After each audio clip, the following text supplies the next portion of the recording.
Hello बच्चों, आज की क्लास में हम डिस्कस कर रहे हैं हमारी क्लास 10th की मैथ्स की प्रश्नावली 10.2।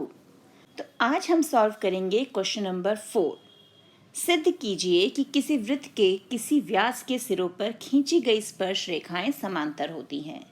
तो अब पहले बना लेते हैं इसकी आकृति।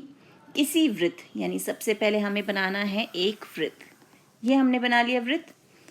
उसके किसी व्यास यानी हमें एक व्यास बनाना होगा, तो ये हो गया हमारा सेंटर O यानी केंद्र O, और इससे हम केंद्र से गुजरते हुए ये हमने बना लिया व्यास, और इस व्यास को हम नाम दे देते हैं A और ये हो गया B।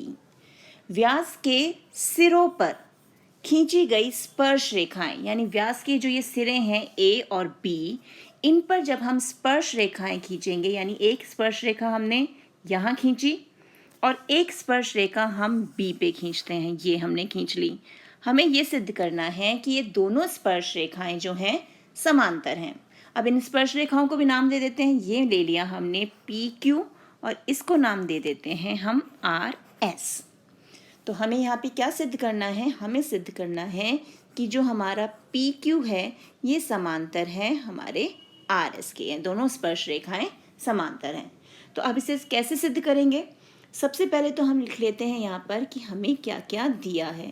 तो यहाँ हमें क्या दिया हुआ है? हमें दिया हुआ है O केंद्र वाला वृत्त, क्योंकि वृत्त की बात हो रही है तो वो तो हमें दिया हुआ है। तो O केंद्र वाला वृत्त जिसमें हमारे पास क्या है? व्यास AB। AB हमारे पास व्यास है, और PQ व RS, PQ और RS जो हैं वो हमारी स्पर्श रेखाएं हैं।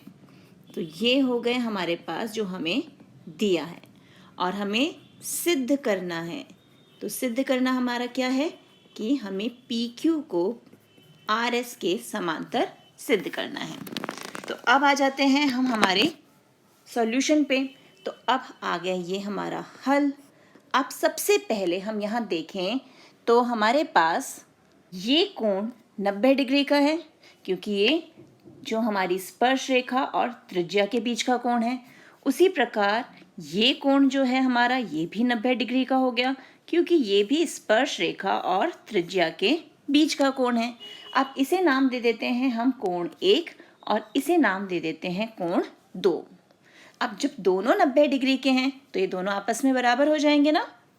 तो हमारा कोण 1 हो गया 90 डिग्री, कोण 2 भी हो गया 90 डिग्री, और इन दोनों के लिए रीज़न क्या है? हमारे पास त्रिज्या व स्पर्श रेखा के बीच का कोण है। ये त्रिज्या व स्पर्श रेखा के बीच कोण। तो ये हो गए हमारे 90 डिग्री के। अब जब ये दोनों 90 डिग्री के बराबर हैं, यानी ये दोनों कोण आपस में भी बराबर हो गए। कोण 1 बराबर कोण 2, यही हुआ। और अब हम यहाँ पर देखें तो ये कोण 1 और कोण 2 हैं, ये दोनों के दोनों कैसे कोण हैं? एकांतर अंतः अभिमुख कोण। तो अब हम यहाँ पर लिख देते हैं, क्योंकि क्या है ये एकांतर अंतः अभिमुख कोण है। अंतः अभिमुख कोण है, और जब ये एकांतर अंतःभिमुख कोण हो गए तो इसका मतलब हमारी जो ये रेखाएं हैं PQ और RS ये हो गई समांतर। हो गया ना। हमने क्या सीखा था? अगर दो रेखाएं समांतर होती हैं तो उनके एकांतर अंतःभिमुख कोण समान होते हैं। लेकिन अगर हम इसको उल्टा देखें तो क्या होगा? अगर एकांतर अंतःभिमुख कोण बराबर हैं तो रेखाएं समांतर होंगी। तो यही हमें सिद्ध करना था, तो ये हो गया सिद्ध। अब है प्रश्न 5। सिद्ध कीजिए कि स्पर्श बिंदु से स्पर्श रेखा पर खींचा गया लंब वृत्त के केंद्र से होकर जाता है। यानी ये हमारा वृत्त है, हमने ये वृत्त ले लिया और इसका केंद्र है हमारा O। ये हो गया केंद्र O। अब स्पर्श बिंदु से स्पर्श रेखा पर खींचा गया लंब, तो ये तो हो गई हमारी स्पर्श रेखा, और ये मान लिया हमारा स्पर्श बिंदु है। तो स्पर्श बिंदु पर जो हम यहाँ पर लंब खींच रहे हैं, हमें ये सिद्ध करना है कि ये लंब जो है ये केंद्र से यानी O से होकर जाता है। तो ये तो हो गया OM, और इस स्पर्श रेखा को नाम दे देते हैं हम पी क्यू। तो अब इसे कैसे सिद्ध करेंगे? सबसे पहला स्टेप तो वही, हमें क्या लिखना है, दिया है। तो हमें यहाँ पर क्या दिया हुआ है, हमें दिया है कि पी क्यू जो है वो हमारी एक स्पर्श रेखा है। तो पी क्यू स्पर्श रेखा हो गई। और क्या दिया हुआ है कि ओ एम जो है वो लंब है हमारा पी क्यू पर। ये भी दिया हुआ है, क्योंकि तभी तो हम बताएंगे कि लंब जो है वो केंद्र से होकर जा रहा है। अब है सिद्ध करना है, क्योंकि सिद्ध कीजिए लिखा है, इसलिए हम यहाँ लिखेंगे सिद्ध करना है। हमें क्या सिद्ध करना है कि ओ एम जो है वो केंद्र से होकर जाता है। तो यहाँ पर हम लिख लेते हैं केंद्र से होकर जाता है, ये हमें सिद्ध करना है। अब आ जाते हैं इसके हल पर। तो अब सबसे पहले हमें ये सिद्ध करना है कि ओ से होकर जाता है। हम ये मान लेते हैं कि जो ओ है वो इसका केंद्र नहीं है, हम कोई और केंद्र ले लेते हैं इस वृत्त का। तो माना हमने कि केंद्र ओ ना होकर सी है, कोई और पॉइंट है वृत्त के अंदर, वो इसका केंद्र है। और अब हम सी और जो हमारा स्पर्श बिंदु एम है इसको जोड़ देते हैं। तो अब हम लिखेंगे माना केंद्र सी पर है, ओ पर नहीं, हमने ले लिया केंद्र सी पर है।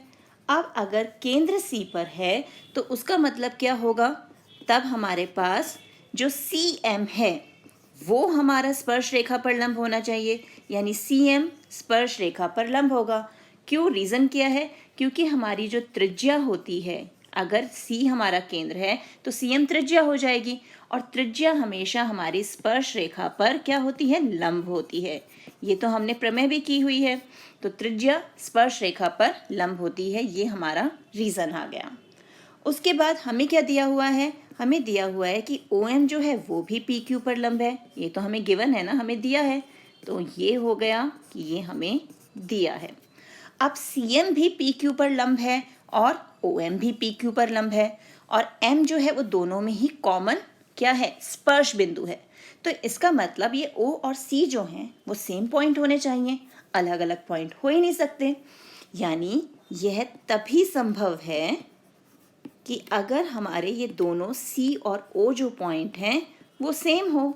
तो ये तभी संभव है जब सी और ओ समान बिंदु हों, यानी एक ही बिंदु होना चाहिए। और अगर सी और ओ समान बिंदु हैं तो इसका मतलब क्या हो गया कि हमारा जो लंब है वो केंद्र पे से होकर गुजरता है, क्योंकि हमने सी को भी केंद्र माना है और ओ भी, और दोनों ही समान बिंदु हैं।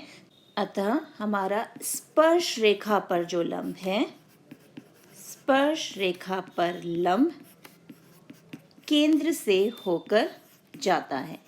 यही हमें सिद्ध करना था ना, तो केंद्र से होकर जाता है। हो गया ये सिद्ध। अब है प्रश्न 6। एक बिंदु ए से जो एक वृत्त के केंद्र से 5 सेंटीमीटर दूरी पर है, वृत्त पर स्पर्श रेखा की लंबाई 4 सेंटीमीटर है, वृत्त की त्रिज्या ज्ञात कीजिए। तो ये कैसा प्रश्न है, जैसा हमने लास्ट वीडियो में क्वेश्चन नंबर 1 और क्वेश्चन 2 किया था ना, सेम उसी मेथड से हम इसको भी सॉल्व करेंगे। अब यहाँ पर है एक बिंदु ए जो एक वृत्त के केंद्र से 5 सेंटीमीटर की दूरी पर है। यानी सबसे पहले तो ये बना लिया हमने हमारा वृत्त, और इसका केंद्र ले लेते हैं ओ।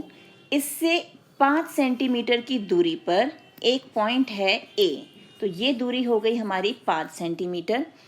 उससे हम स्पर्श रेखा खींच रहे हैं जिसकी लंबाई है 4 सेंटीमीटर। यहाँ लिखा है ना स्पर्श रेखा की लंबाई, तो स्पर्श रेखा की लंबाई 4 सेंटीमीटर है। इसको पॉइंट को नाम दे देते हैं हम बी, ये हमने नाम दे दिया। अब हमें क्या करना है, हमें ये जो त्रिज्या है इसकी लंबाई ज्ञात करनी है।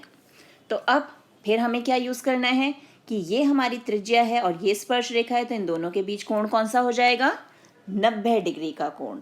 तो अब आ जाते हैं हम हमारे हल पे। सबसे पहले हमारा कोण बी जो है वो हो गया 90 डिग्री का। क्यों, रीज़न वही, त्रिज्या व स्पर्श रेखा के बीच कोण, त्रिज्या व स्पर्श रेखा के बीच कोण। और मैंने आपको बताया था जब हम ज्योमेट्रिकली क्वेश्चन सॉल्व करते हैं तो यहाँ हमें जो हम स्टेटमेंट दे रहे हैं उसके लिए रीज़न देना बहुत ज़रूरी होता है। तो अब जैसे ही कोण बी जो है 90 डिग्री का हुआ तो क्या हो जाएगा, हमारा जो त्रिभुज ओ ए बी है वो एक समकोण त्रिभुज हो गया, क्योंकि 90 डिग्री का एक कोण आ गया। तो इसका मतलब त्रिभुज ओ ए बी जो है वो एक समकोण त्रिभुज है। तो यहाँ पर हमने लिख दिया समकोण त्रिभुज है। अब जैसे ही ये समकोण त्रिभुज हुआ तो हम क्या यूज कर सकते हैं, हमारी पाइथागोरस प्रमेय। अतः पाइथागोरस प्रमेय द्वारा, तो हमें पता ही है पाइथागोरस थ्योरम जो है हम समकोण त्रिभुज पे ही अप्लाई करते हैं। तो पाइथागोरस प्रमेय द्वारा अब क्या होगा, 90 डिग्री के अपोजिट ये हो गया हमारा कर्ण। तो हमें चाहिए r, तो r क्या हो जाएगा, r बराबर होगा हमारे कर्ण का वर्ग माइनस ये जो 4 हमें दिया हुआ है वो, यानी 5 का स्क्वायर माइनस 4 का स्क्वायर, ये हो गया 25, यहाँ आ गया 16, इसे सॉल्व किया मिला 9, और √9 हमारा किसके बराबर होता है, वो होता है 3, और ये आ गया 3 सेंटीमीटर। तो हमारी त्रिज्या की लंबाई क्या आ गई, 3 सेंटीमीटर। तो हम प्रॉपर जब उत्तर लिखेंगे, क्योंकि ये वर्ड प्रॉब्लम है, तो हमारा उत्तर भी क्या होगा, त्रिज्या की लंबाई बराबर 3 सेंटीमीटर। हो गया सॉल्व। अब है प्रश्न 7। दो सकेंद्रीय वृत्तों की त्रिज्याएं 5 सेंटीमीटर तथा 3 सेंटीमीटर है। बड़े वृत्त की उस जीवा की लंबाई ज्ञात कीजिए जो छोटे वृत्त को स्पर्श करती हो। अब लाइन टू लाइन हम क्या करेंगे, फिगर ड्रॉ करेंगे। सबसे पहले वर्ड यूज हो रहा है दो सकेंद्रीय। अब सकेंद्रीय का मतलब क्या होता है कि दो ऐसे वृत्त जिनका केंद्र जो हो वो बिल्कुल सेम हो, एक ही केंद्र वाले वृत्त। तो अब हमने क्या किया, ये एक वृत्त खींचा, ये हमारा 3 सेंटीमीटर का वृत्त है और ये रहा इसका केंद्र O। इसी केंद्र को लेते हुए हम एक 5 सेंटीमीटर का वृत्त और खींच देते हैं। तो ये हो गया हमारा 5 सेंटीमीटर का वृत्त जिसका केंद्र भी O ही है। अब हमें क्या करना है, बड़े वृत्त की जीवा जो छोटे वृत्त को स्पर्श करती हो। तो ये हमारे बड़े वृत्त की जीवा है जो छोटे वृत्त को स्पर्श कर रही है। अब हम इस जीवा को नाम दे देते हैं A, B, और ये हमारे छोटे वृत्त को स्पर्श कर रही है P पर। अब जैसे ही जीवा ने वृत्त को स्पर्श किया तो ये क्या बन गई, उस वृत्त की यानी हमारे छोटे वृत्त की स्पर्श रेखा। तो अब हम क्या करेंगे, O और P को मिला देते हैं। ये हमने मिला दिया। हमें क्या करना है, हमें इस पूरी जीवा की लंबाई यानी AB की लंबाई यहाँ पर ज्ञात करनी है। तो अब हमारे हल में सबसे पहले हमें क्या ढूंढना है, हमें ढूंढना है AB हमारा क्या है। तो उसके लिए हम क्या करेंगे, हमने OP को तो मिला ही दिया था, हम इस OA को भी मिला देते हैं। अब फिर से यही, ये हमारी स्पर्श रेखा और त्रिज्या के बीच का कोण, तो कितने डिग्री का हो गया, ये 90 डिग्री का। तो अब यहाँ पर हमारे पास कोण P जो है वो हो गया 90 डिग्री। रीज़न वही, त्रिज्या और स्पर्श रेखा के बीच कोण, त्रिज्या और स्पर्श रेखा के बीच कोण। ये तो अब अच्छे से याद हो गया होगा ना आपको कि जहाँ भी त्रिज्या और स्पर्श रेखा के बीच कोण बने वो कितने डिग्री का हो जाएगा, हमारा 90 डिग्री का। और कोण P 90 डिग्री हुआ तो क्या हो जाएगा, हमारा त्रिभुज OAP जो है वो क्या हो जाएगा, एक समकोण त्रिभुज। तो ये जैसे ही 90 डिग्री का होगा तो त्रिभुज भी समकोण त्रिभुज हो जाएगा। तो इसलिए कोण OAP एक समकोण त्रिभुज हो गया। और समकोण त्रिभुज होते ही हम क्या अप्लाई कर सकते हैं, हमारी शाबाश पाइथागोरस प्रमेय।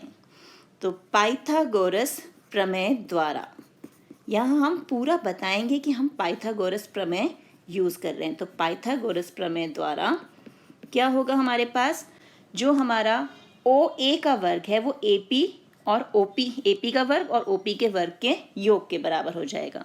अब हम यहाँ देखें जो OP है वो क्या है, हमारे छोटे वृत्त की त्रिज्या है, और छोटे वृत्त की त्रिज्या हमें कितनी दी हुई है, 3 सेंटीमीटर। और OA को ध्यान से देखें तो OA क्या है, वो है हमारे बड़े वृत्त की त्रिज्या। तो ये हो गया हमारा 5 सेंटीमीटर। तो अब हम AP को आराम से निकाल सकते हैं ना। तो यहाँ पाइथागोरस यूज़ करके हम AP की लेंथ निकाल लेंगे। तो AP क्या हो गया, AP बराबर हो गया हमारा 5 का वर्ग माइनस 3 का वर्ग यानी 25 और ये हो गया 9 यानी यहाँ मिला हमें 16। तो AP का क्या मान आ गया, 16 का वर्गमूल कितना हो गया 4। तो AP आ गया हमारे पास 4 सेंटीमीटर। अब हमें ये निकालनी है लंबाई AB की। तो AB जो है वो AP का 2 गुना होगा। क्यों?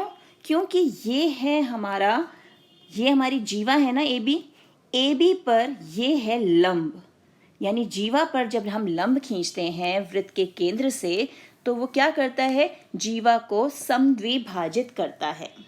तो यहाँ पर हम लिख सकते हैं कि OP जो है वो लंब समद्विभाजक है, इसलिए हमारा जो AB है वो AP का 2 गुना हो जाएगा। तो OP लंब समद्विभाजक है तो AB का मान क्या हो जाएगा, 2 गुणा AP हमारा कितना है 4 यानी 8 सेंटीमीटर। तो ये हमारा उत्तर हो गया। जीवा की लंबाई, मैंने बताया था ना पूरा उत्तर लिखना होता है हमें, अतः जीवा की लंबाई बराबर कितनी आ गई हमारे पास, 8 सेंटीमीटर। ये हमारा उत्तर आ गया। तो अब इन सभी प्रश्नों की अच्छे से प्रैक्टिस कीजिए। मिलते हैं एक और वीडियो में, तब तक keep practising and enjoy maths.